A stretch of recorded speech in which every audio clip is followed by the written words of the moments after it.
guys have trouble getting aboard.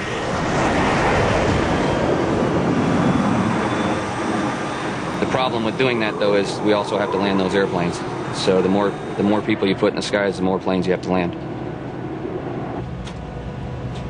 One of my jobs this evening is to be a recovery tanker for the jets coming down, and I'm feeling like basically this is crazy, and what's the point of doing all this?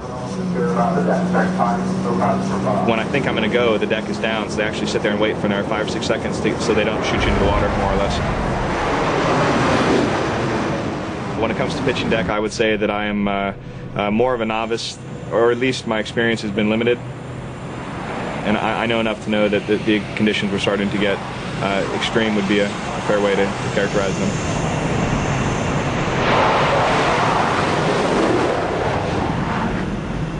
Look at that. That is like Huh? I didn't know a big rig like this could move like this. 07, Mike Tunnel Bear 175, you're inside a Hornet at 8 miles. Having been around for a little while, if I really don't want to be out there, then I don't want my brand new people out there. So Cone, Lieutenant Dietrich, was getting ready to fly one of the tankers, so we had gas for that recovery. It's her first cruise. We had not done a lot of pitching deck. I told maintenance that I was taking it, and they raided up to the roof and told her, hey, just, stand by. And I said, you don't understand it now, but in about 20 minutes when people start trying to land on this, you're going to realize why I'm getting in this jet for you. Only if you're lucky.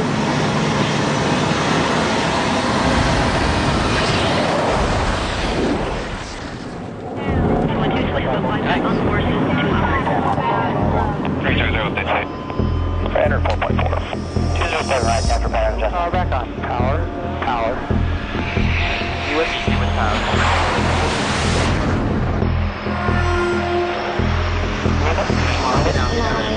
He's gone, Channell.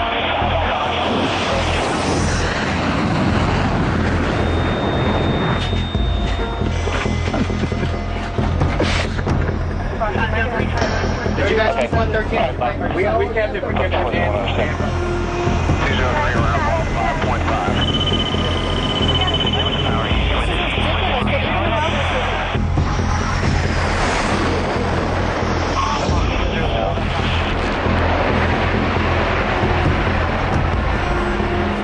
After the 7th guy in a row bolted, I wonder how many tankers I can launch and how long this goes before we start getting some people aboard and recovered.